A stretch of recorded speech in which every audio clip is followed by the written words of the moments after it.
পারলেন যে আমার আব্বাজানকে আল্লাহ তাআলা কুরবানি করতে বলেছেন, তখন ছেলে সঙ্গে সঙ্গে তার আব্বাজানকে বলছেন, আব্বাজান কাল বিলম্ব না করে আমাকে কুরবানি করে ফেলুন।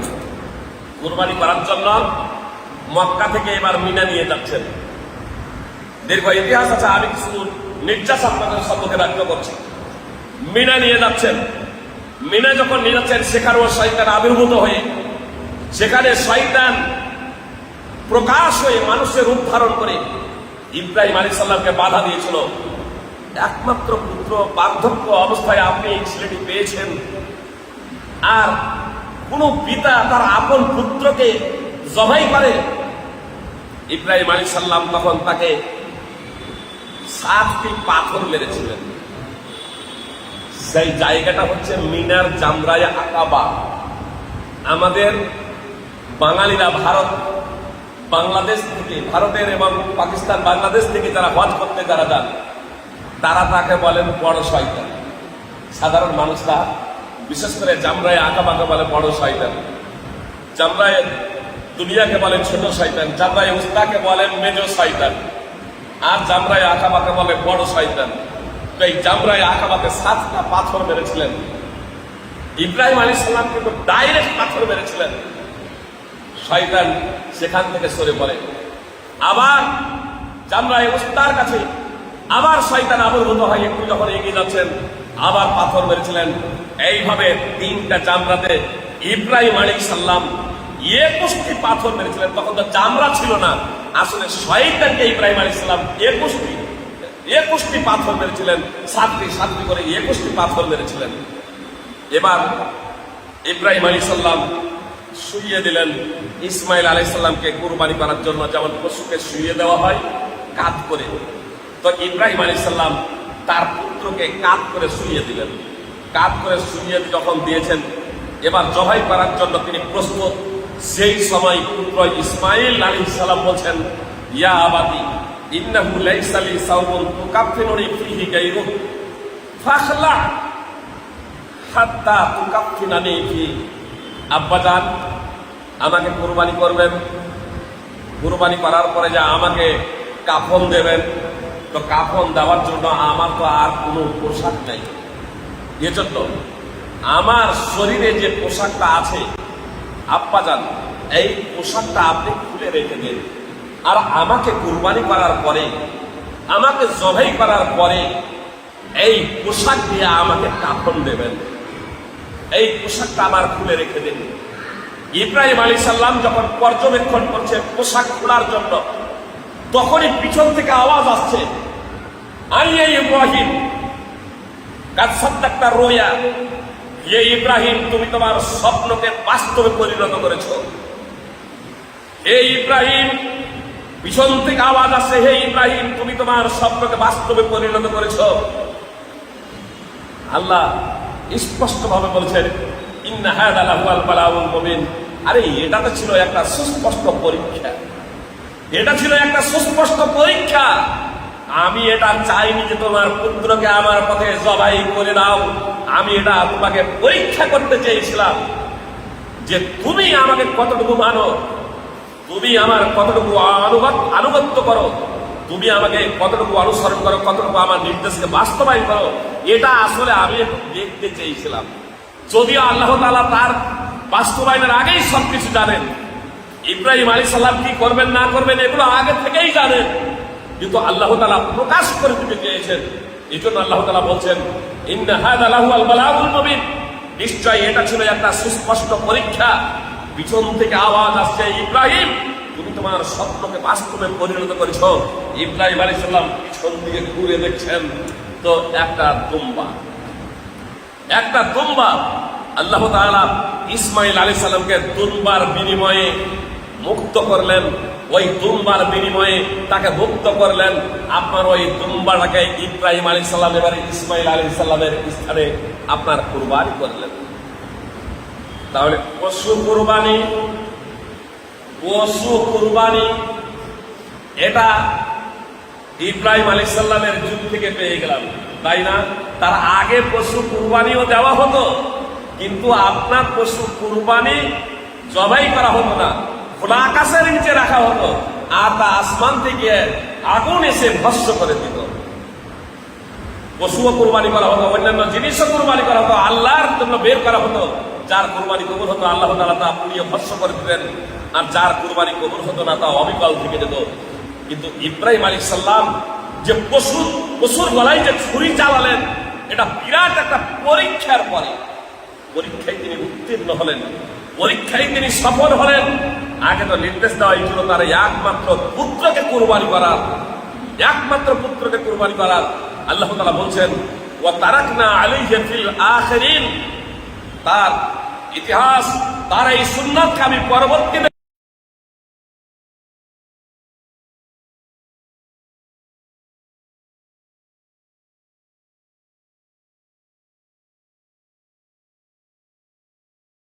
রেখে দিয়েছেন। তো ইব্রাহিম আলাইহিস সালাম কি করছিলেন? ইব্রাহিম আলাইহিস সালাম আপন পুত্রকেও আল্লাহ তাআলার পথে কুরবানি করতে দ্বিধাবোধ করেননি। আর ইসমাইল আলাইহিস সালাম কুরবানি হয়ে যাওয়ার জন্য পূর্ণ প্রস্তুত ছিলেন। বিন্দু মাত্র তিনি সন্দেহ পোষণ করেননি, বা বিন্দু মাত্র তিনি মনক্ষুণ্ণ হননি।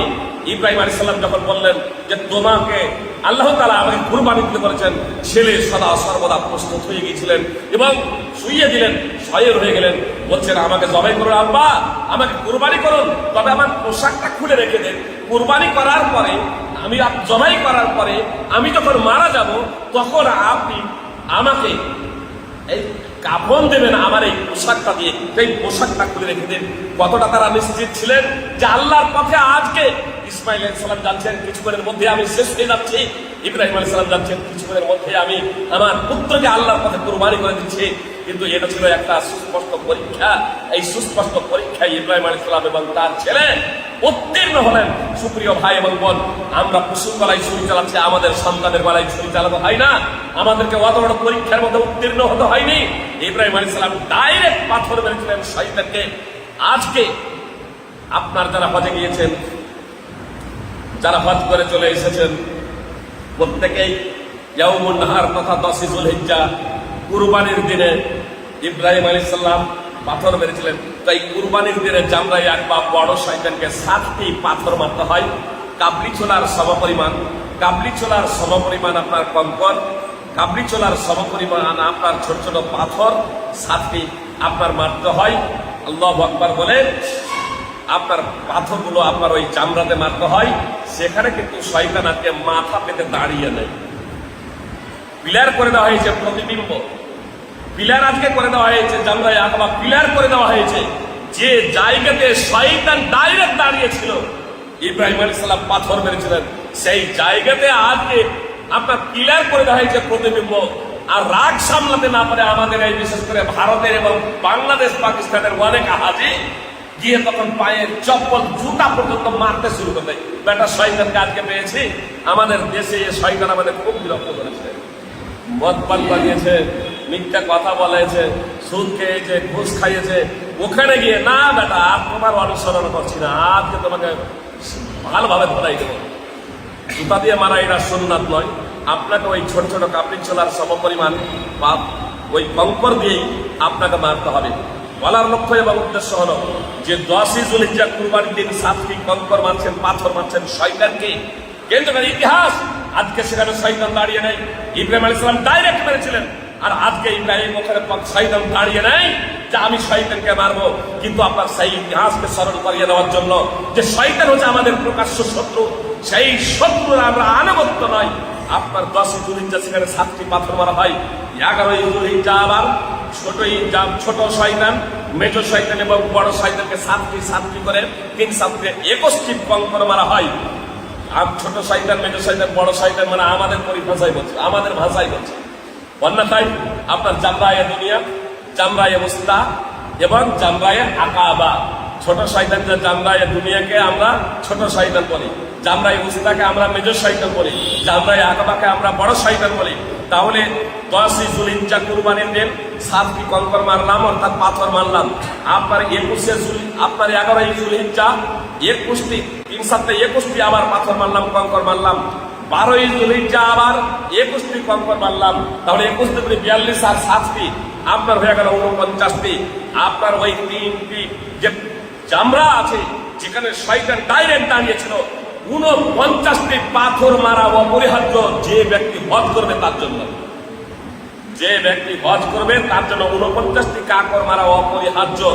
আর সুন্নাত হলো আরো 21টি প্লাস, মানে মোট 70। 13ই যুলহিজ্জা আইয়ামে তাশরিকের শেষ দিন। কেউ যদি বলে যে আমি 12ই যুলহিজ্জা কঙ্কর মারার পরে আবার মিনাতে অবস্থান করব, মিনাতে যদি সূর্য যদি ডুবে যায়, 12ই যুলহিজ্জার দিন শেষ হয়ে সূর্য যদি ডুবে যায়, তাহলে মিনাতে অবস্থান করতে হবে। অতঃপর 13ই যুলহিজ্জা সূর্য ঢালার পরে কঙ্কর মেরে মিনা ত্যাগ করে তখন মক্কা যেতে হবে। আপনার তখন 13ই যুলহিজ্জা 21টি পাথর মারা অপরিহার্য হয়ে যাবে। আর কেউ যদি বলে আমি কুরবানির পরে 2 দিন কঙ্কর মেরে আমি চলে যাব, তাহলে 12ই যুলহিজ্জা সূর্য ডুবার আগেই তাকে চলে যেতে হবে। ফল কথা 49টি পাথর মারা।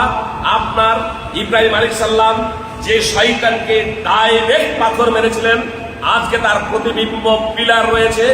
আমরা সেই জায়গাতে 49টি পাথর মারছি। শয়তান, তোর আমি গোলামি করবো না, তোর দাসত্ব করবো না। আর 70টি পাথর মারা, এটা হচ্ছে সুন্নাত। কেউ 70টি পাথর মারতে পারেন, অথবা 12ই যুলহিজ্জা সূর্য অস্তমিত হওয়ার আগে চলে আসতে পারেন। ফল কথা ওখানে আমরা 49 বা 70টি যে পাথর শয়তানকে মারলাম, শয়তান সেখানে প্রতিবিম্ব ইতিহাস স্মরণ করিয়ে দিচ্ছি। শয়তান আমরা তোমার আনুগত্য করবো না। যে পশুর গলায় ছুরি আজকে আমরা চালাচ্ছি, এর মাধ্যম দিয়ে কুরবানি কি সুপ্রিয় ভাই এবং বোন, প্রতিবিম্ব ছিল এটা। পশুর গলায় ছুরি চালিয়ে আল্লাহ তাআলার নৈকট্য লাভ, পশুর গলায় ছুরি চালিয়ে আল্লাহ তাআলার সন্তুষ্টি। যে পশুটা যদি খুব যুক্ত হয়, পশুটা যদি দোষ ত্রুটিযুক্ত হয়, তাহলে এই পশুটার কুরবানি হবে না। আমরা সবাই জানি, জানি না? জানি না? এজন্যই তো নামাজি বেনামাজি সবাই প্রশ্ন করে যে এই পশুটার ল্যাংড়া আছে, এটা কুরবানি হবে। আরে একটা গরু কিনেছি তো কানে একটু ছিদ্র আছে, এটা কুরবানি হবে, খেয়াল করেনি। একটা গরু কিনেছি, এই কুরবানির জন্য একটা ছাগল রেখেছিলাম, ছাগলটা একবারে চরম অসুস্থ হয়ে গেছে, সোজা হয়ে দাঁড়াতে পারে না, তাই এই পশুটা কুরবানি হবে। নানা ধরনের প্রশ্ন আমাদের সম্মুখে আসে। সুপ্রিয় ভাই এবং বোন, আমরা জানি যে এই পশুটা কুরবানি হবে কি হবে না। তো আমি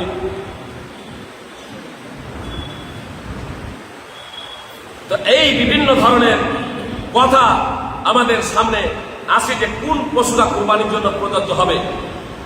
আল বারা বিন আযিব রাদিয়াল্লাহু তাআলা আনহু বলছেন, কথা মনোযোগ দিয়ে শুনুন। আল বারা বিন আযিব রাদিয়াল্লাহু তাআলা আনহু বলছেন,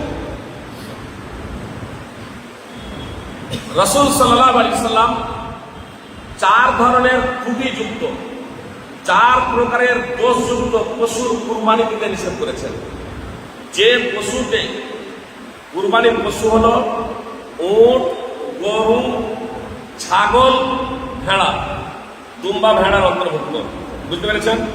উট, গরু, ছাগল, ভেড়া, দুম্বা ভেড়ার অন্তর্ভুক্ত। এই 4 শ্রেণীর পশু দ্বারা কুরবানি করা বৈধ। আবার 4 ধরনের দোষ ত্রুটি মুক্ত পশু হতে হবে। এই পশুগুলো 4 ধরনের দোষ ত্রুটি মুক্ত হতে হবে। নবী সাল্লাল্লাহু আলাইহি সাল্লাম বলেছেন, যে পশুর মধ্যে 4 ধরনের দোষ ত্রুটির মধ্যে কোনো এক ধরনের দোষ ত্রুটি থাকবে, সেই পশুর দ্বারা কুরবানি বৈধ নয়। কথা খুব মনোযোগ দিয়ে শুনুন। যে পশু অন্ধত্ব, তার অন্ধত্ব স্পষ্ট, দেখেই বোঝা যায় যে এই পশুটা অন্ধ। যে পশু দেখতে পাই না, অন্ধত্ব স্পষ্ট, এর দ্বারা কি প্রমাণিত? কোন পশু যদি হালকা অন্ধ যদি হয়, পশু যদি দেখতে পাই টেরা হয় কিন্তু পশু দেখতে পাচ্ছে, তাহলে এ পশু দোষণীয় নয়, মানে কুরবানি বৈধ। স্পষ্ট যদি অন্ধ হয়, সেই পশুর কুরবানি বৈধ নয়। ল্যাংড়া, সেই ল্যাংড়া যে পশুর ল্যাংড়ামি একেবারে স্পষ্ট, মানে এমন ল্যাংড়া যে ল্যাংড়ার কারণে সে চলতে পারে না, এমন ল্যাংড়া যে ল্যাংড়ার কারণে সেই পশুটা চলতে পারে না, তো এই ধরনের পশু দ্বারা কুরবানি বৈধ নয়। এমন রোগা, যার রোগ বাহ্যত, যার রোগ একবারে স্পষ্ট প্রকাশ্য, যাকে দেখেই বোঝা যাচ্ছে যে এই ছাগলটা একবারে রোগাক্রান্ত, স্পষ্ট রোগা, তাহলে সেই পশু দ্বারাও কোরবানি বৈধ নয়। চতুর্থ, এমন পশু যে পশুর শরীরে মজ্জা শুকিয়ে গেছে, অর্থাৎ হাড় একেবারে স্পষ্ট দেখা যাচ্ছে, যে পশুর শরীরে মাংস নেই, একেবারে হাড়গুলো বেরিয়ে গেছে, এই ধরনের দুবলা পাতলা পশু দ্বারা কোরবানি বৈধ নয়। এই 4 শ্রেণীর দোষযুক্ত পশু দ্বারা কোরবানি বৈধ নয়। এ কথা যখন আল বারা বিন আযিব রাদিয়াল্লাহু তাআলা আনহু রাসূল সাল্লাল্লাহু আলাইহি ওয়াসাল্লাম থেকে বর্ণনা করলেন, তখন উবাইদ বিন খাইরস যে শুনছিল আল বারা বিন আযিব সাহাবী থেকে আল্লাহ রাসূল সাল্লাল্লাহু আলাইহি ওয়াসাল্লামের হাদিস, সে তখন বলছে, আমি কিন্তু পশুর মধ্যে যদি কানে সম্পূর্ণ প্রকারের সমস্যা থাকে, কানে কোনো প্রকারের সমস্যা থাকে বা সিংয়ে কোনো প্রকারের সমস্যা থাকে, কোনো বলেনে আছে যদি দাঁতে কোনো প্রকারের সমস্যা থাকে, তাহলে আমি সেই পশুটাও কুরবানির ক্ষেত্রে অপছন্দ মনে করি। তো আল বারা বিন আযিব উবাইদ বিন খাইরসকে বলছেন, মা কারিতা ফাদা ওয়ালা তুহারিমহু আলা আহাদ, তুমি যা অপছন্দ করো তা তুমি বর্জন করো, তুমি যা অপছন্দ করো তা তুমি ছেড়ে দাও। তাহলে লোকের জন্য লোকেদেরকে বলো না যে এই পশুটা কুরবানি দেওয়া যাবে না। যেমন কোন পশুর শিং ভাঙা আছে, বুঝতে পেরেছেন, কোন পশুর শিং ভাঙা আছে, তো আল উবাইদ বিন খাইরস বলছেন যে শিং ভাঙাটাও আমি কুরবানির জন্য অপছন্দ করি। তো আল বারা বিন আযিব তাকে বলছেন, যেহেতু আল্লাহ রাসূল সাল্লাল্লাহু আলাইহি ওয়াসাল্লাম শিং ভাঙা পশু কুরবানি দিতে নিষেধ করেননি, অতএব তুমি যা অপছন্দ করছো তোমার নিজের জন্য করো, তুমি একেবারে 100% নিখুঁত এবং নির্ভেজাল পশু কুরবানি দাও, কিন্তু তুমি লোকের জন্য সেটা হারাম করো না। তুমি বলো না যে পশুর যদি শিং ভেঙে যায় তাহলে সেই পশুটা কুরবানি দেওয়া যাবে না, তুমি এ কথা বলো না। আবু দাউদ, ইবনে মাজাহ, সুনানে নাসাই এবং মুসনাদ আহমদ বিভিন্ন হাদিস গ্রন্থে বিশুদ্ধ সূত্রে হাদিস প্রমাণ। আলী রাদিয়াল্লাহু তাআলা আনহু প্রশ্ন করা হচ্ছে, মাকসুরাতুল কান, যদি কোনো পশুর যদি শিং ভেঙে যায়, আলী রাদিয়াল্লাহু তাআলা আনহু জবাব দিচ্ছেন, লা বাস, কোনো সমস্যা নেই। আলী রাদিয়াল্লাহু তাআলা আনহুকে প্রশ্ন করা হচ্ছে, যদি কোনো পশু ল্যাংড়ায় তাহলে সেই পশুকে কুরবানি করা যাবে? রাসূলুল্লাহ সাল্লাল্লাহু আলাইহি ওয়াসাল্লাম কি বললেন? স্পষ্ট ল্যাংড়া বিকার বাচ্চত, মানে চলতে পারে না, হাঁটতে পারে না, এই ধরনের পশু কুরবানি করা বৈধ নয়। আলী রাদিয়াল্লাহু তাআলা আনহু বলছেন যে ওই ল্যাংড়া পশুটা যদি কুরবানি গাহ, যেখানে জবাই করা হবে সেখান পর্যন্ত যদি হেঁটে যেতে পারে তাহলে সেটা বৈধ। মানে হালকা ন্যাংরা যদি হয়, দ্বারা কি বোঝা গেল? হালকা ন্যাংরা যদি হয় তাহলে সেই পশু দ্বারা কুরবানি বৈধ। আপনি 100% একবারে নিখুঁত এবং নির্ভেজাল দেন, ভালো, কিন্তু লোকের জন্য আপনি এটাকে হারাম ঘোষণা করবেন না। ফল কথা, আমরা কুরবানির জন্য পশুকে 100% নিখুঁত এবং নির্ভেজাল চয়ন করি, নির্বাচন করি, এটা খুব ভালো জিনিস, বুঝতে পেরেছেন? কিন্তু আমরা যে পশুটা কিনছি যে অর্থ দিয়ে, সেই অর্থটা যদি আপনার নিখুঁত এবং নির্ভেজাল না হয়, হালাল পন্থায় যদি উপার্জিত না হয়, বৈধ পন্থায় যদি উপার্জিত না হয়, তাহলে পশুটা আপনি 100% হালাল, 100% নিখুঁত এবং নির্ভেজাল কিনছেন, 100% নিখুঁত এবং নির্ভেজাল কিনছেন, কিন্তু যে অর্থ দিয়ে আপনি পশুটা কিনছেন সেই অর্থটা যে আপনার হারাম, যে সেই অর্থটা যে আপনার হারাম, এজন্য আপনার কুরবানি প্রথমেই কবুল হবে না। এজন্য আমাদের সদা সর্বদা ভাবতে হবে, আমি যে পশুটা কিনছি সেই পশুটা যাতে আমার 100% হালাল উপার্জিত অর্থ দ্বারা হয়। এই পশু শুধু নয়, এই কুরবানির মাধ্যম দিয়ে আমাকে আপনাকে নিজের পশুত্ব স্বভাবটাকে জবাই করে দিতে হবে। শুধু এই কুরবানির শুধু না, আপনার সমস্ত ইবাদতের ক্ষেত্রে, আমার চলার ক্ষেত্রে, আমার জীবন যাপনের ক্ষেত্রে, আমার উঠা বসার ক্ষেত্রে, সমস্ত ক্ষেত্রে আমার পশুত্ব স্বভাবকে আমাকে বিসর্জন দিতে হবে। মূলত কুরবানির মাধ্যমে এটা আমাদের অন্যতম একটা শিক্ষা, যে আমরা আমাদের পশুত্ব স্বভাবকে বিসর্জন দিয়ে, আমরা আমাদের মনের ইচ্ছা আকাঙ্ক্ষা বিসর্জন দিয়ে আমরা একমাত্র আল্লাহ তাআলার দাসত্ব করব, আল্লাহ তাআলার বিধিবিধান অনুযায়ী আমরা চলব। আর কয়েক মিনিট আমি আপনাদের সম্বন্ধে কথা বলে প্রশ্ন উত্তরের জন্য আপনাদের সময় দিয়ে দেবো ইনশাআল্লাহ। কথা একটু মনোযোগ দিয়ে শুনুন। আমি আপনাদেরকে বললাম যে 4 শ্রেণীর পশু কুরবানির জন্য বৈধ: উট, গরু এবং ছাগল। কথা খুব মনোযোগ দিয়ে শুনুন। উট, গরু এবং ছাগল এগুলো মুসিন্না হতে হবে। মুসিন্না ছাড়া, মুসিন্না কাকে বলে আমি বলছি, মুসিন্না ছাড়া কুরবানি দেওয়া যাবে না। ভেড়ার ক্ষেত্রে যদি জাজাওয়া যদি হয়, মুসিন্না না হয় জাজা ভেড়ার ক্ষেত্রে, তাহলে আপনার সেটা বৈধ। কিন্তু উট এবং গরু এবং ছাগল মুসিন্না ছাড়া কুরবানি করা বৈধ নয়। এ বিষয়ে রাসূল সাল্লাল্লাহু আলাইহি ওয়াসাল্লামের একবারে স্পষ্ট হাদিস আছে, বুখারী মুসলিম সহ বিভিন্ন হাদিস গ্রন্থে হাদিস রয়েছে। এখন জাজা কাকে বলে? ভেড়ার জাজা বৈধ। জাজা কাকে বলে? জাজা ইমাম ওয়াকির নিকটে ভেড়ার সেই বাচ্চাকে বলা হয় যে বাচ্চার বয়স 6 মাস। কেউ বলেছেন 7 মাস, কেউ বলেছেন 8 মাস, কেউ বলেছেন 10 মাস।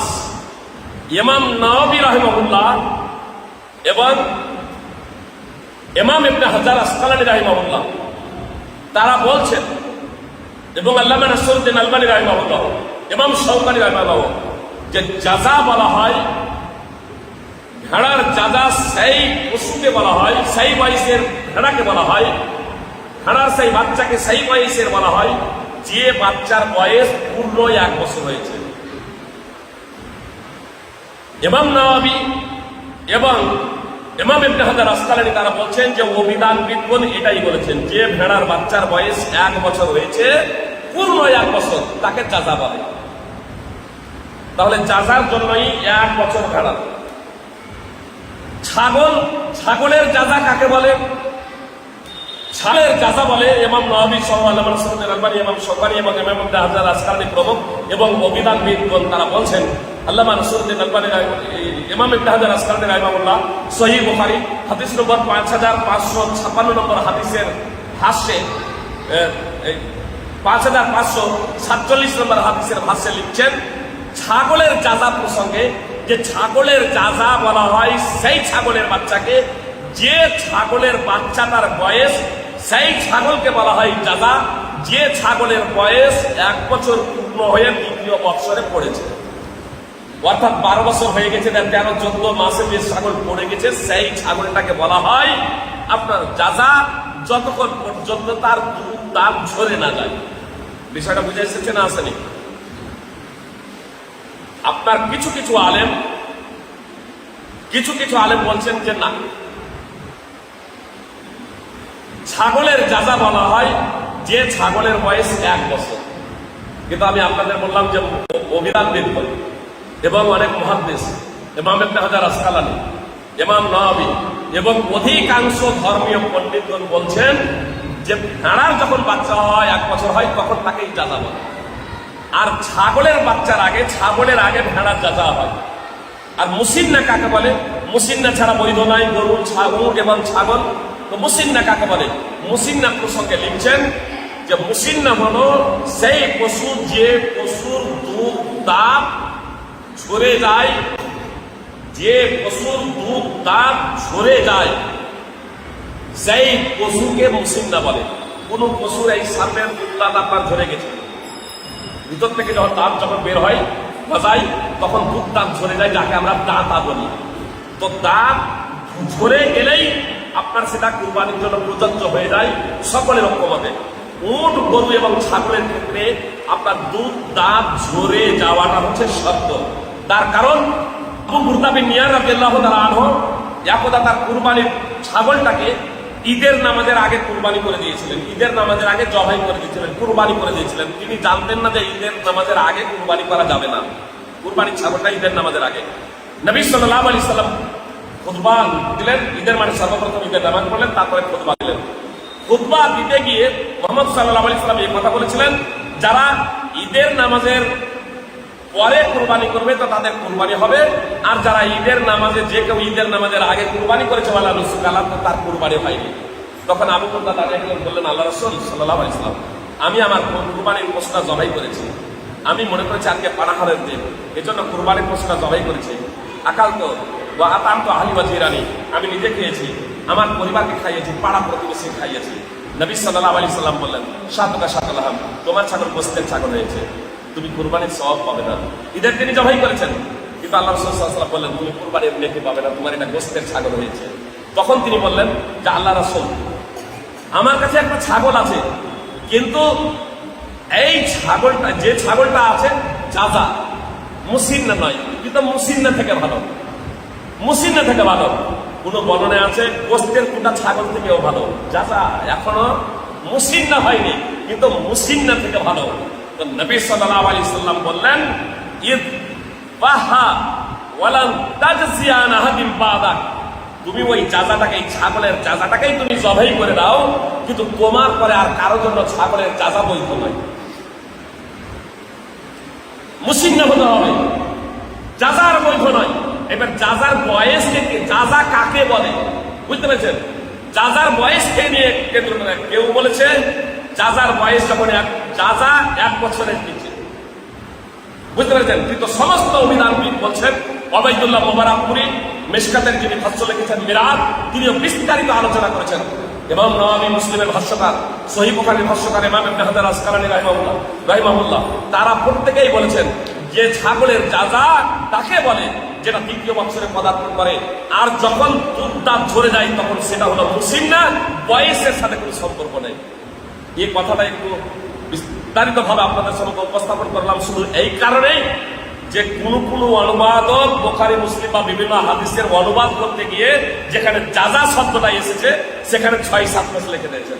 ছাগলের যাজা মানে 6-7 মাস, যেখানে আছে সহিহ বুখারী হাদিস লাইসা ইনদি ইল্লা যাজা, আমার কাছে যাজা ব্যতীত কোনো আর পশু নেই। কোন জায়গায় এই যাজাটা ছাগলের আছে, এটা স্পষ্ট শব্দ এসেছে। তো আবু বুরদা বলছেন আল্লাহ রাসূলকে, যিনি ঈদের নামাজের আগে কুরবানি করেছিলেন, যে আমার কাছে যাজা ব্যতীত কোনো আর পশু নেই।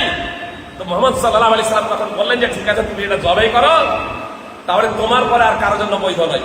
এবার একাধিক সমস্ত হাদিসগুলোকে যদি একত্রিত করা হয়, তিনি বলছেন 2টি ছাগলের থেকেও এটা হচ্ছে উত্তম। গোস্তের 2টি ছাগলের মানে এই যাজাটা করে হৃষ্টপুষ্ট মোটা তাজা, এমনকি মুসিন্না থেকে উত্তম। একবার স্পষ্ট ভাবে তিনি বলেছেন খায়রুম মিন মুসিন্না, মুসিন্না থেকে এটা হৃষ্টপুষ্ট, মুসিন্না থেকে এটা ভালো, এটা হচ্ছে উত্তম। তো আল্লাহ রাসূল সাল্লাল্লাহু আলাইহি সাল্লাম বললেন ঠিক আছে, তুমি এটাকেই জবাই করো, ওয়ালান তাজজিয়ান আহাদিন বাদা, কিন্তু তোমার পর আর কারোর জন্য বৈধ নয়।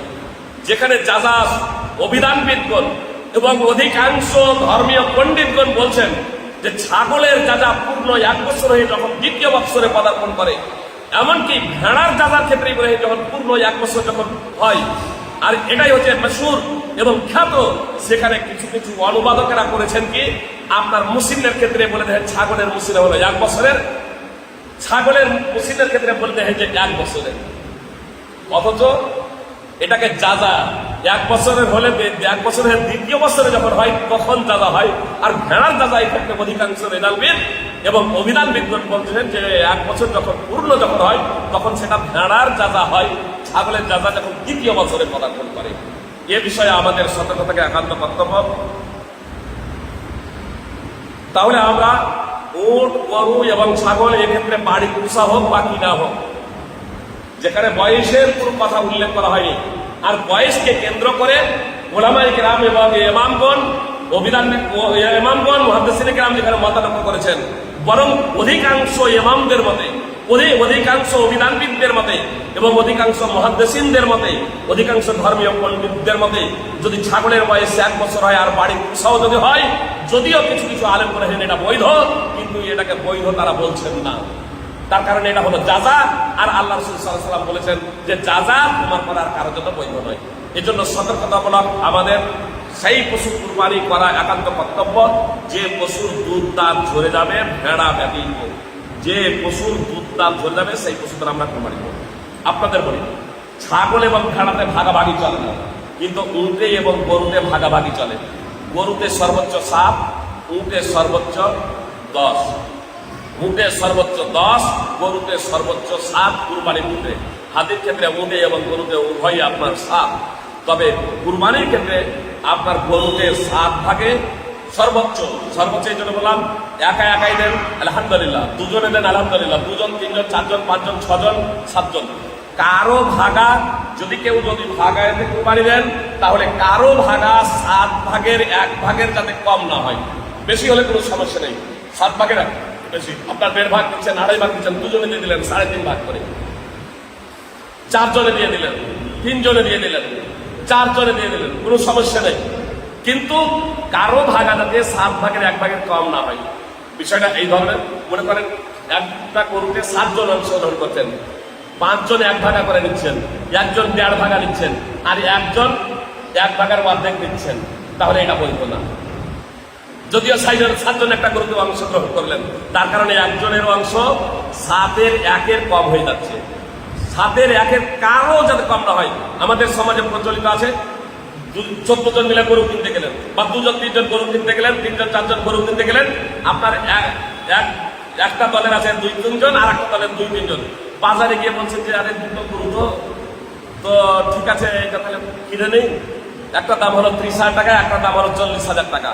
এবার ওরা এসে করছে কি, আচ্ছা টাকা সমান সমান ভাগ করে নাও, যে মাংস সমান সমান ভাগ করে নেব, মাংস সমান সমান ভাগ করে নেব।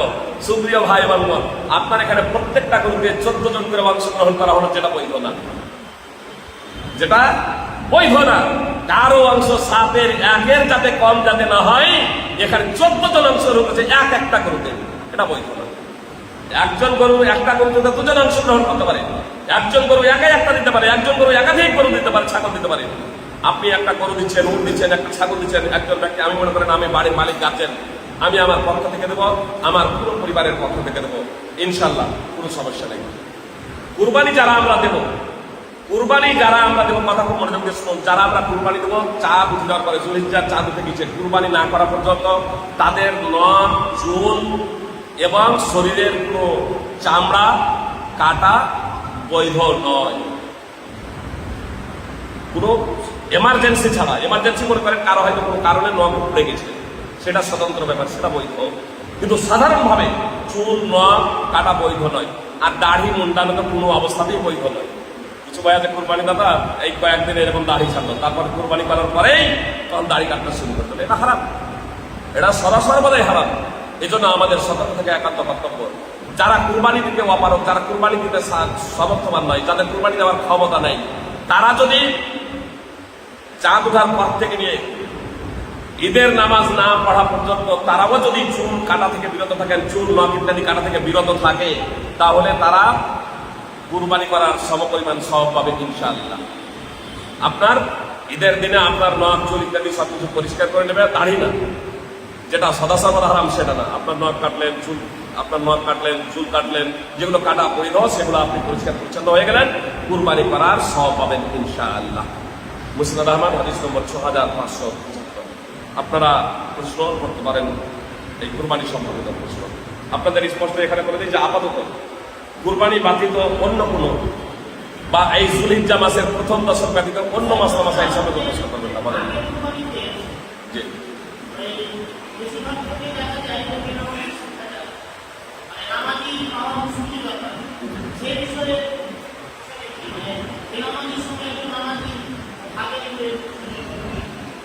সুপ্রিয় ভাই এবং বোন, আপনারা চেষ্টা করবেন,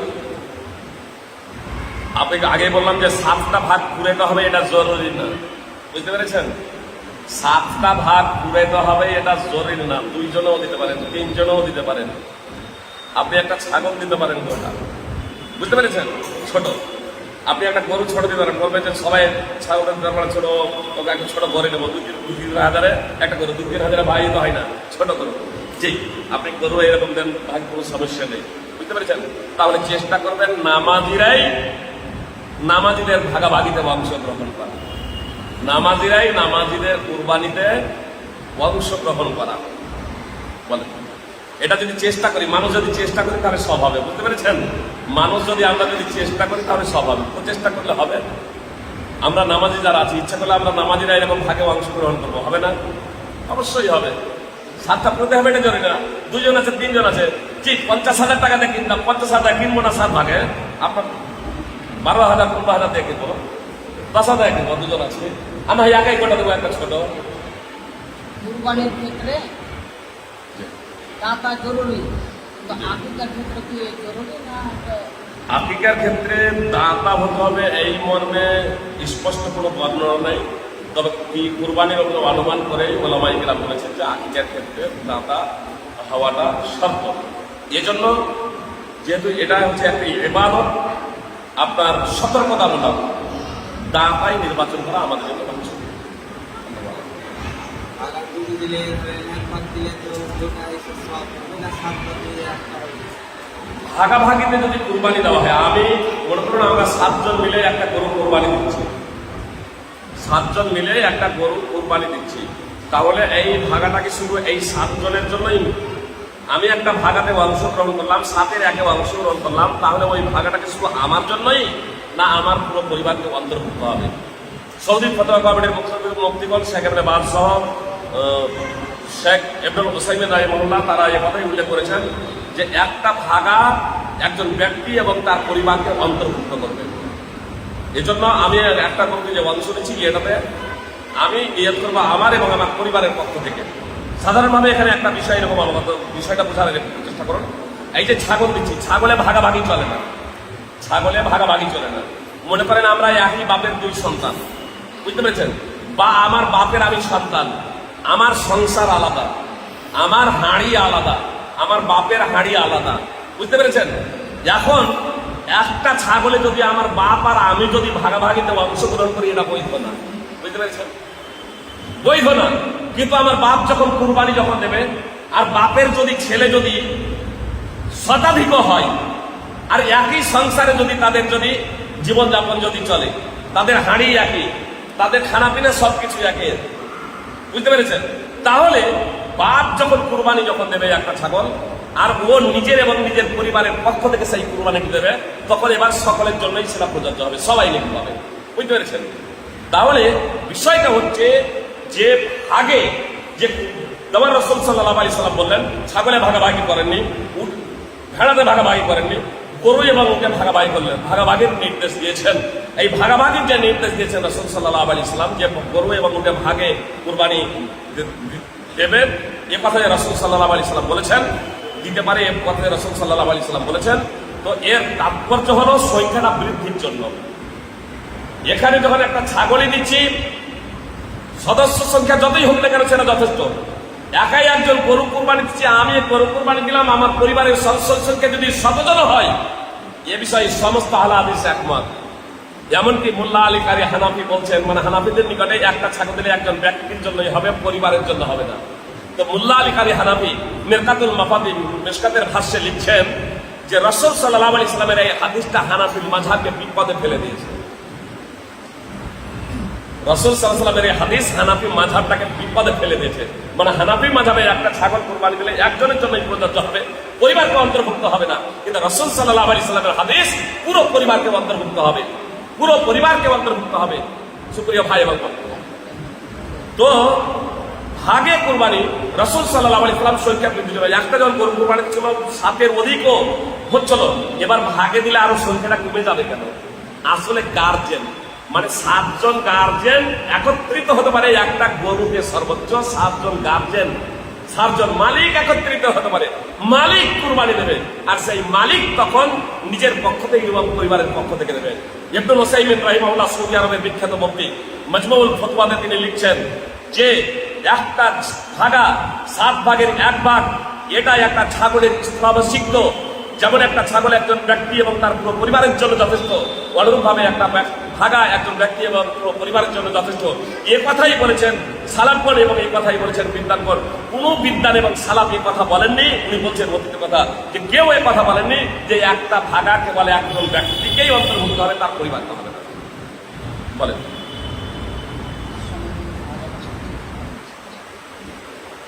প্রায় সময় হয়ে গেছে। যদি আপনাদের এমার্জেন্সি কিছু যদি পয়েন্ট যদি থাকে, নামাজ তো আমরাই করবো, আমরাই টাইম নিয়ে কাটা করছি, 5 মিনিট এদিক করা যায়, কোনো সমস্যা নেই। ইমাম সাহেব আইপিএল খেলা দেখে, আইপিএল খেলা দেখা হারাম না হালাল? যে আইপিএল খেলা আমাদের ইমাম সাহেব দেখে আর বলছে যে আইপিএল খেলা দেখা যাবে। টিকিট কেটে কি দেখতে যায়, ইমাম সাহেবের উপরে এত কেটে হয়ে যাবে। একটাই হচ্ছে অনর্থক আমরা কথাবার্তা বলবো না, কাজ ভালো হয়েছে।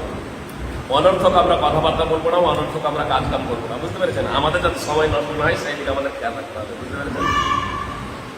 আমরা ভালো জিনিস শুনবো, ভালো জিনিস প্রচার করবো, ভালো জিনিস বলবো, এইসবগুলো আমাদের করতে হবে। বলেন